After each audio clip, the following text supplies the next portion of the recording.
Hello friends, welcome you in Research Needs. In this video, today we will see which version of Windows is installed in your system, how to check that. So it is super easy. So we will see that here in the start menu you have to type WinVer and you have to enter.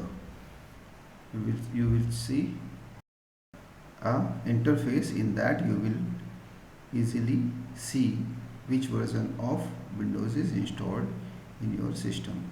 It is Windows 10 in my system. So that is how you can check which Windows is installed in your operating system by using word WinVer. Thank you for watching Research News. Thank you very much.